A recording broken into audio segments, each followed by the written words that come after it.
I had a visa rejection on 2021. Any student had a visa rejection challenging for them. অনেকেই ভাবে offer letter পেয়ে গেলেই আমি visa পেয়ে গেলাম। এই বিষয়টা নিয়ে যদি আপনি একটু বলতেন যে Visa might be rejected after getting the COA. It totally depends on the immigration officer. Australia visa পাওয়ার জার্নিটা খুবই চ্যালেঞ্জিং ছিল আমার জন্য। হয়েছে, আপনি কেন অস্ট্রেলিয়াকে পড়াশোনার জন্য বেছে নিলেন? অ্যাকচুয়ালি এটার পেছনে অনেক কারণ আছে। ফার্স্ট অফ অল, অস্ট্রেলিয়ার ডিগ্রি ইজ ওয়েলি ভ্যালুড। আমি অ্যাডভোকেট বিশাল, একজন ইমিগ্রেশন লয়ার। আজকে আপনাদের সামনে উপস্থিত হয়েছি একজন অ্যাপ্লিক্যান্টের বিদেশ যাত্রার ক্ষেত্রে কিছু রিয়েল লাইফ এক্সপেরিয়েন্স তুলে ধরুন। আমাদের সাথে আজকে উপস্থিত আছেন মিস্টার অরিত্র চৌধুরী, যিনি নভেম্বর ইনটেকের জন্য অস্ট্রেলিয়ার ভিসা অ্যাচিভ করেছেন। আজকে আমরা তার কাছ থেকে জানবো একটা ভিসার অ্যাপ্লিকেশন প্রসিডিউর থেকে শুরু করে লিগেল ডকুমেন্টেশন, ভিসার জন্য অপেক্ষা এবং তৎপরবর্তীতে ভিসা হাতে পাওয়া পর্যন্ত ওনার অনুভূতিটা কেমন ছিল। প্রথমেই আপনাকে অভিনন্দন এবং আমাদের আজকে এই পডকাস্টে আপনাকে ওয়েলকাম জানাচ্ছি। আপনি খুব রিসেন্টলি অস্ট্রেলিয়ার ভিসা হাতে পেয়েছেন, এই মুহূর্তে আপনার অনুভূতি কেমন? ধন্যবাদ দাদা আমাকে ওয়েলকাম করার জন্য। এখানে অস্ট্রেলিয়ার জার্নিটা, ভিসা পাওয়ার জার্নিটা খুবই চ্যালেঞ্জিং ছিল আমার জন্য এবং ভিসা পাওয়ার পরে আমার কাছে মনে হয়েছে it's a very big achievement for me এবং এটা আসলে আমি ভাষায় প্রকাশ করতে পারবো না জিনিসটা কতটুকু আমাকে ভ্যালু দিবে আমার ফিউচার লাইফে। কারণ আমি হচ্ছে আইটি ব্যাকগ্রাউন্ডের স্টুডেন্ট এবং ওইখানে আমার একটা গ্রেট ফিউচার আছে। তো অল ওভার আমি বলবো যে লাইক অস্ট্রেলিয়ার ভিসাটা এটা আসলে আমার সবচেয়ে বড় পাওয়া ছিল এবং এটার জন্য আমার যারা আমাকে হেল্প করেছে তাদেরকেও আমি ধন্যবাদ জানাই। পৃথিবীতে তো অনেক দেশ রয়েছে, আপনি কেন অস্ট্রেলিয়াকে পড়াশোনার জন্য বেছে নিলেন? অ্যাকচুয়ালি এটার পেছনে অনেক কারণ আছে। ফার্স্ট অফ অল, অস্ট্রেলিয়ার degree is oily valued in every country and অস্ট্রেলিয়াতে ওইখানে আপনার প্র্যাকটিক্যাল প্লাস থিওরিটিক্যাল বোথ ওয়েসে শেখানো হয়। সো যেটা হচ্ছে আমাকে ফার্দার যদি জব প্লেসমেন্টের কথা বলি ওইখানে আমাকে অনেক হেল্প করবে। অ্যান্ড সেকেন্ড অফ অল হচ্ছে যে অস্ট্রেলিয়ার এনভায়রনমেন্ট যেটা হচ্ছে স্টুডেন্ট ফ্রেন্ডলি অ্যান্ড ওইখানে ওইটা quite similar to our country Bangladesh. তো সেই কারণে হচ্ছে আমার অস্ট্রেলিয়া সিলেক্ট করা। দেন হচ্ছে অস্ট্রেলিয়ান ইউনিভার্সিটি গুলার ওদের কিছু ইন্টারন্যাশনাল পার্টনারশিপও থাকে। ফর এক্সাম্পল বেসিক্যালি যেটা আমি আইটি রিলেটেড, যেমন মাইক্রোসফটের সাথে, তারপরে গুগল, ফেসবুক ওদের সাথে পার্টনারশিপ থাকে। তো সেটা হচ্ছে আমার পরবর্তীতে অনেক হেল্পফুল হবে। আচ্ছা, আপনি যখন কোর্স সিলেকশন করলেন অথবা ইউনিভার্সিটি সিলেক্ট করলেন, সেক্ষেত্রে আপনি কিভাবে কোর্স গুলো সিলেক্ট করলেন অথবা ইউনিভার্সিটিটা সিলেক্ট করলেন? এটা হচ্ছে অ্যাকচুয়ালি ইন ডিটেলসে একটা অ্যানালাইসিসের ব্যাপার। তো বেসিক্যালি যেটা একটা স্টুডেন্টের করা উচিত সেটা হচ্ছে ফার্স্ট অফ অল ওদের গো থ্রু করা উচিত যে which state they should move on. কারণ প্রথমে যদি স্টেট সিলেক্ট না হয় তাহলে ইউনিভার্সিটি সিলেক্ট করে লাভ নেই। তাহলে প্রথমে স্টেট সিলেক্ট করা উচিত। যদি ওরা মনে করে যে এখানে অনেকগুলো ফ্যাক্টর থাকে যে ওরা পার্থে যাবে নাকি মেলবোর্ন না সিডনি, কারণ অনেকগুলো স্টেট আছে অস্ট্রেলিয়া। তো ফার্স্টে যদি স্টেটটা ওরা ফিক্স করে ফেলে দেন হচ্ছে ওরা ইউনিভার্সিটি সিলেকশনের দিকে যেতে পারবে। কারণ ওই স্টেটের মধ্যে ফার্স্টে ওদেরকে দেখতে হবে কোন ইউনিভার্সিটিগুলো ওই স্টেটের ভিতরে র্যাঙ্কিং এ আছে এবং ওয়ার্ল্ড ওয়াইড ইউএস র্যাঙ্কিংটা কিরকম ইউনিভার্সিটির। প্লাস ইউনিভার্সিটির পোর্টালে ভিজিট করে দেখতে হবে ওয়েবসাইটে যে ইউনিভার্সিটিরা কি কি অফার করতেছে। দেন আপনার সাবজেক্ট চয়েসে যেতে হবে। সাবজেক্ট চয়েস মাস্ট বি আপনার সিমিলার থাকতে হবে প্রিভিয়াস স্টাডি, প্রিভিয়াস একাডেমিক ফিউচারের জন্য। কারণ আপনার গোল কি এটা আপনাকে ফার্স্ট ডিসাইড করতে হবে, যে কারণ এটা আসলে অনেক ডিসব্যালেন্স হয়ে যায়। তো আপনাকে আপনার গোলটা ঠিক করে প্রিভিয়াস একাডেমিক ব্যাকগ্রাউন্ডের সাথে যাতে এটা অ্যাডজাস্টেবল হয় এরকম একটা সাবজেক্ট চুজ করতে হবে। আচ্ছা, আফটার গেটিং অফার লেটার আপনার কাছ থেকে কি ইউনিভার্সিটি কোনো ইন্টারভিউ নিয়েছিল? জি জি জি, obviously as I remember the interview was 45 minutes long and there were multiple questions regarding my job which I was doing here after my bachelor degree and regarding my parents economic state, financial condition, even bank balance and their regular income and why I chose Australia and why I plan to move there, and also out of thousands university in Australia why I chose that university. I will say that there are some questions related to my subject, like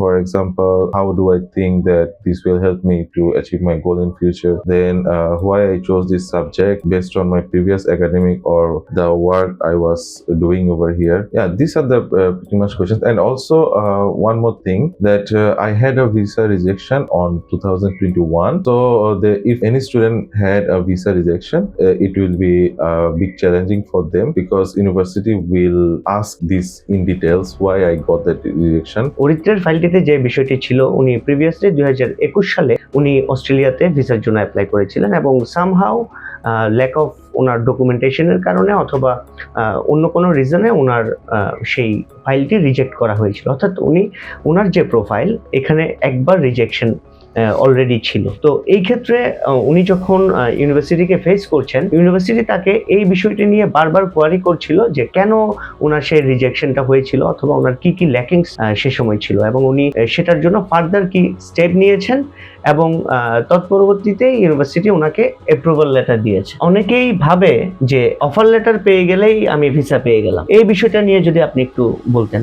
Okay, I will say that offer letter is a door to get enrolled in the university, not in the country, because offer letter is provided by university. So to get your offer letter, university will do their maximum queries regarding your genuine student. Are you a genuine student regarding that? But for the visa, it's totally different thing. In some cases, university might accept you as a genuine student. I will say that getting offer letter or COA, confirmation of enrollment, is not the same getting the visa. In many cases, visa might be rejected after getting the COA. It totally depends on the immigration officer. আপনার কাছে যদি আমরা এবার জানতে চাই, আপনার এবারের application নিয়ে আপনার কি কোনো ধরনের নার্ভাসনেস কাজ করেছিল? নার্ভাসনেস কাজ করছে, বিকজ অ্যাজ আই মেনশন, মানে আগে যখন বলছি যে আমার একটা রিজেকশন আছে, সো অবভিয়াসলি আমাকে একটা লম্বা একটা থট প্রসেসের ভিতর দিয়ে যেতে হয়েছে। কারণ according to Australian government and immigration history এবং ইমিগ্রেশন রুলস, আমি যেটা পড়ছি নিজে রিসার্চ করে, যে যদি কোনো অ্যাপ্লিকেন্টের প্রিভিয়াস রিজেকশন থাকে সেম কান্ট্রি থেকে, তাহলে সেক্ষেত্রে ওরা এটা একটু বেশি কোয়ারিজটা করে, ইন ডিটেলস ওরা জিনিসগুলো খুঁজে। তো আমার ক্ষেত্রে আমার যেহেতু একটা রিজেকশন আছে, সো এবার আমি চেষ্টা করছি যে ফাইলটা যাতে প্রপারলি ওয়েল অর্গানাইজ হয় এবং সব ডকুমেন্টস যাতে one by one like step আকারে থাকে, কোনোটা যাতে মিসম্যাচ না হয়। হ্যাঁ, তো যেহেতু আমার রিজেকশন ছিল, এটার কারণে হচ্ছে আমার একটা নার্ভাসনেস ছিল, কিন্তু সামহাও আপনার হেল্পে আমি অনেকটুকু হেল্প পাইছি আপনার থেকে। ইভেন অনেক ব্যাপার আমাকে এজেন্সিও জানায় নাই, তো যেটা আপনি আমাকে অ্যাজ আ ব্রাদারের মতো করে আমাকে জিনিসটা হ্যান্ডেল করছেন। বাংলাদেশে তো অনেক এজেন্সি রয়েছে, আপনি কেন আপনার ফাইলটির ক্ষেত্রে একজন ইমিগ্রেশন লয়ার বা একজন লিগ্যাল কনসালটেন্টের সহায়তা নিয়েছেন? এটার আসলে অনেকগুলো রিজন আছে। তো বেসিক্যালি যেটা হয়, আমার যেহেতু প্রিভিয়াসলি রিজেকশন ছিল এবং ওইটা একটা এজেন্সি থেকেই ছিল যারা করেছে, I don't want to mention the name.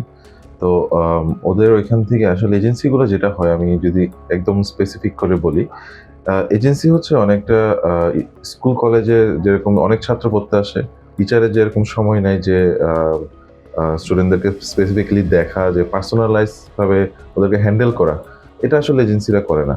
ওরা যদি কারোর ব্যাকগ্রাউন্ড হয়তো বিজনেস ব্যাকগ্রাউন্ড হতে পারে, কারো সায়েন্স ব্যাকগ্রাউন্ড, বা দেখা যাচ্ছে কারোর স্পন্সর অনেকগুলা জব হোল্ডার, অনেকগুলো জব করে বা জব হোল্ডার, কারোর হয়তো স্পন্সর ডাক্তার প্যারেন্টসরা, কারো স্পন্সর হয়তো বিজনেস ব্যাকগ্রাউন্ড থেকে অনেকগুলো বিজনেস আছে, মাল্টিপল বিজনেস।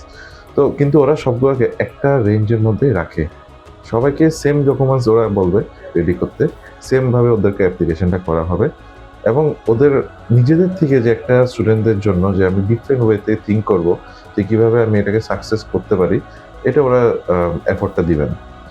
আর ওদের কাছে হিউজ পরিমাণ ক্লায়েন্ট থাকে, তো ওরা ওই ক্লায়েন্টগুলোকে একসাথে অ্যাপ্লাই করে এবং দেখা যায় যে 10টা ক্লায়েন্টের মধ্যে 2টা বা 3টা হচ্ছে, ওটাই ওরা হচ্ছে যে মার্কেটিং এর জন্য দেওয়া। কিন্তু সেক্ষেত্রে হচ্ছে যে একজন যে লিগ্যাল কনসালটেন্ট বা আপনার লিগ্যাল লয়ার, ইমিগ্রেশন লয়ার আপনার মতো, তো ইমিগ্রেশন লয়াররা হচ্ছে এক প্রকার আমি বলবো যে reflection of the same immigration lawyer that are in the, যারা এটা ভেরিফাই করছে সেম। কারণ উনিও এখানে বসে একজন লয়ারে, মানে ভিসা দেওয়ার একজন লয়ার ওটা দেখবে, এবং এখান থেকে একজন লয়ারই এটা রেডি করতেছে, এবং দুজনের থিঙ্কিং প্রসেস নিয়ার অ্যারাউন্ড সেমই হবে, 19 আর 20 ডিফারেন্স হইতে পারে, কিন্তু অ্যাপ্রক্সিমেটলি সেম হবে। তো সেক্ষেত্রে উনি আরেকটা জিনিস যেটা বেসিক্যালি করে যে একজন ইমিগ্রেশন লয়ার, সেটা হচ্ছে ওরা একটা ক্লায়েন্টের পার্সোনালাইজ থিংগুলোকে বের করে ট্রাই করে যে হ্যাঁ, ওনার এই সমস্যাটা আমি কিভাবে রিপ্রেজেন্ট করব আরেকটা লয়ারের কাছে। কারণ এক একটা প্রোফাইলের এক এক ধরনের প্রবলেম থাকতে পারে। কারো বাবার নামের মিসম্যাচ রয়েছে, কারো মায়ের নামে মিসম্যাচ রয়েছে, কারো একটা ডকুমেন্টসে একটা এমন একটা প্রবলেম আছে যেটা অ্যাকচুয়ালি অন্য কোনো ফাইলে নেই। নেই, তো সেই ক্ষেত্রে আমাদের ফাইলগুলো কিন্তু ভ্যারি করে। ভ্যারি করছে। এখন আরেকটা ব্যাপার, আপনার কি মনে হয় যে এই অস্ট্রেলিয়া যাওয়ার ক্ষেত্রে এই যে লিগ্যাল ডকুমেন্টেশন এগুলার ভ্যালুটা কতটুকু? এটা আমি বলবো 100-1000% ভ্যালু আছে। আপনার ডকুমেন্টসে যদি কোনো ভুল হয়, এটা আবার ওরা কিন্তু মিলি সেকেন্ডে ধরে ফেলতে পারে, কারণ এটার উপর ওরা স্কিল প্রফেশনাল, ওরা এই জিনিসটাতে, এই ফিল্ডে। তাহলে ডকুমেন্টেশন যদি প্রপারলি অর্গানাইজ ওয়েতে ওদেরকে ডেলিভার দেওয়া না যায়, যদি ওইখানে কোথাও এক পাশে ডকুমেন্টস একরকম, নেক্সট পেজেও দেখতেছে আরেক রকম আছে, প্রপারলি অর্গানাইজ না, তাহলে ও প্রথম 2-1টার মধ্যে ও বুঝে যাবে স্টুডেন্টটা কিরকম। এবং এটার কারণে স্টুডেন্টের আরো হ্যাসেল হইতে পারে, আইদার যদি ওরা মনে করে স্টুডেন্টকে ফার্দার কোয়েরিজ করবে। আচ্ছা, ওনারা মূলত কোন বিষয়টিতে বেশি জোর দিয়ে ওনারা ভেরিফাই করেছেন আপনাকে? তো ইউনিভার্সিটি থেকে আমাকে সবগুলা ডকুমেন্টসের ইচ অ্যান্ড এভরিথিং, যে আমার অ্যাকনলেজমেন্ট আছে কিনা ওগুলাতে, যে আমি কি জমা দিয়েছি, ওগুলো আমার থেকে শুরু করে আমার জব থেকে শুরু করে আমার ফাদার্সের বা প্যারেন্টসের রেগুলার ইনকাম থেকে শুরু করে এছাড়া আরও যা যা ডকুমেন্টস আমি সাবমিট করেছি, সবগুলাই ওরা ইচ অ্যান্ড এভরিথিং আমি জানি কিনা দেখে নিয়েছি। এবং ইমিগ্রেশনে যতটুকু আমার মনে হয়, করি, হ্যাঁ দর্শক, তার মানে আপনি শুধুমাত্র একটি এজেন্সির ওপরই রিলাই করে আপনার ফাইলটি সাবমিট করলেন, অথবা একজন লিগ্যাল কনসালটেন্ট আপনাকে সম্পূর্ণ ফাইলটি বুঝিয়ে দিল এবং আপনি সেটি সাবমিট করলেন, শুধু এই ব্যাপারটির ওপরে রিলাই করলে হবে না, আপনাকে আপনার পুরো ফাইলটি সম্পর্কে জানতে হবে। এবং যখনই ওনারা আপনার ফাইলের মধ্য থেকে যে কোনো কোয়েশ্চেন করবে, আপনি যাতে সেই বিষয়টির প্রপার একটি আপনি এক্সপ্লেনেশন দিতে পারেন, সেটি আপনার অবশ্যই মেনটেন করতে হবে। হ্যাঁ, আমি যেটা জানতে চাচ্ছি, আপনি যখন এই যে ভিসাটি হাতে পেলেন, তখন আপনার মূলত কি মনে হলো যে আমি বিগত সময়ে আমার যে রিজেকশন সেটি কেন হয়েছিল, এবং আমি আজকে যে ভিসাটা পেলাম এটি কেন পেলাম? মানে আপনি পার্থক্যটা কোন জায়গায় আপনি দেখতে পান? আমার পার্সোনালি মনে হয়েছে যে ওইখানে ওইবার যে রিজেকশনটা হয়েছে সেটা হচ্ছে আমার ফাইলটা অগোছালো ছিল। ঠিক আছে? যেমন আমি যদি এমনি সামান্য একটু আইডিয়া দেই, সেটা হচ্ছে যখন একটা এজেন্সি থেকে আমি করছি, তো ওরা হচ্ছে আমাকে প্রথমে একটা ডকুমেন্টসের কথা বলবে, এরপরে দেখা যাচ্ছে ওইটা রেডি করে দিল, আরেকটা ডকুমেন্টসের কথা বলবে। আপনারা বেশিরভাগ এজেন্সিতে গেলে আপনি দেখতে পারবেন যে ওদের কোনো অর্গানাইজ ওয়েতে ওরা কিছু চায় না। মানে আপনি আজকে গেছেন, আজকে একটা বলবে, কালকে গেছেন, কালকে আরেকটা বলবে, পরশুদিন আরেকটা, এরকম কন্টিনিউ থাকবেই যতদিন মধ্যে আপনার ভিসাটা সাবমিট হচ্ছে না। এবং ওরা অনেক সময় ভিসা সাবমিট করতে গিয়েও নিজেরা অতটা খেয়াল করে না।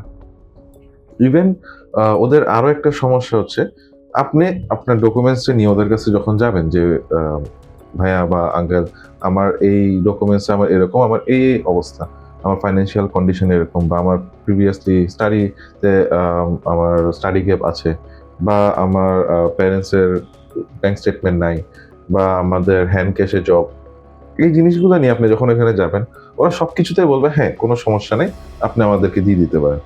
কিন্তু ওরা আপনাকে বলবে না যে এটার জন্য কি করতে হবে, বা যে এটা যে নাই, এটা ইমিগ্রেশনে ওইখানে বসে ওরা কিভাবে জাজমেন্ট করতেছে।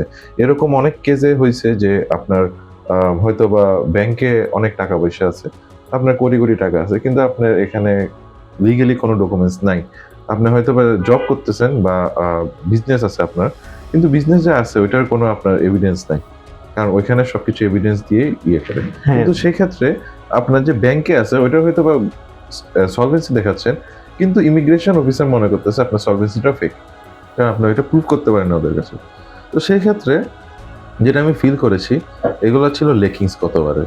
এবারে আমাদের বিশালদা আমাকে অনেক হেল্প করেছে। ওনার কাছে আমি যখন ফাইলটা নিয়ে এসেছি, উনি আমাকে একদম শুরু থেকে শেষ পর্যন্ত একদম অর্গানাইজ ওয়েতে দিছে, যে আমি যদি প্রপার্টির কথা বলতে, প্রপার্টিতে কি কি কাগজ লাগতে পারে, একজন ইমিগ্রেশন লয়ার কিভাবে চিন্তা করতে পারে, এই পুরাটা উনি একসাথে সেট আপ করে আমাকে দিছে।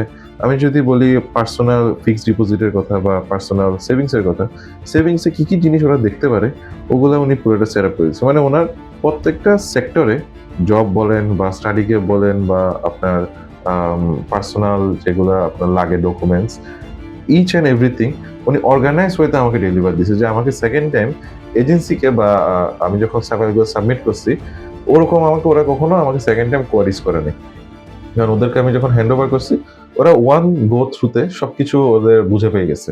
হ্যাঁ, তার মানে দর্শক আপনাকে আপনার এই যে ইমিগ্রেশন রিলেটেড ডকুমেন্টস গুলো এত প্রিসাইসলি প্রিপেয়ার করতে হবে, অথবা এত কোনো রকম সন্দেহ ছাড়াই যাতে ওনারা আপনার এই ফাইলটি অ্যাকসেপ্ট করে, সেভাবেই আপনি দাখিল করার আগেই সেটিকে পুনরায় আপনি বারবার আপনি যখন সেটিকে আপনি কারেকশন করবেন এবং বারবার স্ক্রুটিনাইজ করবেন, তখনই আপনি বুঝতে পারবেন যে আপনার এখানে কোন কোন ভুল আছে, সবগুলোই বেরিয়ে আসবে। এবং আরেকটা সব থেকে বড় বিষয় হচ্ছে আপনার একটা ডকুমেন্টসের সাথে অন্য আরেকটা ডকুমেন্টসের যাতে কোনো রকম ভাবেই মিসম্যাচ না হয়। কোনো একটা ডকুমেন্টসে আপনি আপনার একটা তথ্য দিলেন, কিন্তু অন্য আরেকটা ডকুমেন্টসের সাথে মিসিং থাকে, তাহলে সেটিও ওনারা ওই সময় দুইটা ডকুমেন্টসকে ওনারা সেই সময় হচ্ছে ফেক বলে গণ্য করতে পারে।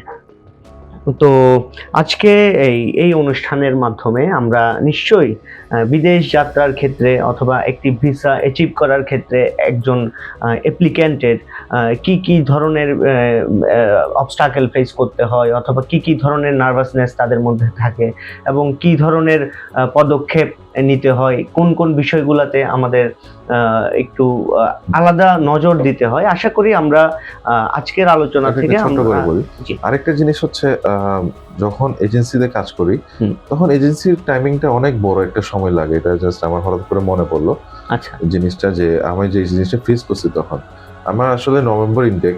তো আমি ইউনিভার্সিটি থেকে যখন অফার লেটার পাই, এরপরে আমার ইউনিভার্সিটি আমাকে জানায় যে আমাকে ফাইল সাবমিট করতে হবে উইদিন 1 মান্থ। 1 মাসের বেশিও, মানে 1 মাস থেকে আরো অনেক কম সময় পেয়েছি, কারণ ওখান থেকে আনকন্ডিশনাল অফার লেটারটা দেওয়ার আগে তো কন্ডিশনাল অফার লেটারটা পাঠাই, তো কন্ডিশনাল এখানে মেনশন করে দেয় কি কি লাগবে। তো কন্ডিশনাল অফার লেটার দেওয়ার পরেও আমাকে ইউনিভার্সিটির সাথে কিছু ব্যাক টু ব্যাক অনেক কমিউনিকেশন করতে হয়। তো সেখানে আসলে ম্যাক্সিমাম টাইম পাওয়া যায় 20 থেকে 15 দিন। তো যেটা হচ্ছে একটা এজেন্সি ক্ষেত্রে দেখলাম ওরা জিনিসটাকে অনেক লেন্দি করে, কিন্তু সেখানে যখন আমি দাদার কাছে আসছি, তো দাদা আমাকে জাস্ট 15 দিনের ভিতরে জিনিসটা অনেক গুছাই দিছে। এবং উনি 15 দিনে গুছানোর জন্য এর আগে আমার সাথে অনেক কমিউনিকেশন করে জিনিসটা রেডি করে ফেলছে যে হ্যাঁ আমার পক্ষ থেকে আমরা এইভাবেই আগাবো, এই আউটলাইনে আমরা আগাবো। অর্থাৎ আমরা যখন এই মিস্টার অরিত্রের কাজটা আমরা শুরু করলাম, আমরা তখনই এর আগেই আমরা এটার একটি আউটলাইন দাঁড় করিয়েছি, আমরা কিভাবে এই ফাইলটির শেষ পর্যন্ত আমরা পৌঁছাবো। এবং আলটিমেট যখন আমি জানতে পারলাম যে মিস্টার অরিত্রের ভিসা হয়েছে, আমার অ্যাকচুয়ালি অনেক আনন্দ লেগেছে, কারণ আমাদের প্রতিটা কাজ আমাদের একটা ছোট ছোট সাকসেস, এবং এই সাকসেসগুলোই আমাকে আমি আশা করছি যে একদিন অনেক বড় পরিসরে করার সুযোগ প্রদান করবে। আজকে আমাদের এই অনুষ্ঠানে মিস্টার অরিত্র চৌধুরী, আপনি এসে আপনার অভিজ্ঞতাগুলো শেয়ার করার জন্য আপনাকে অনেক ধন্যবাদ, এবং সেই সাথে আমরা আপনার উত্তরোত্তর সফলতা কামনা করছি।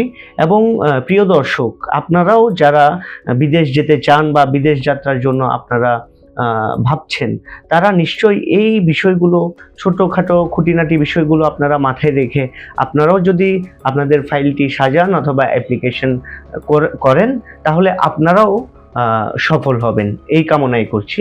ধন্যবাদ।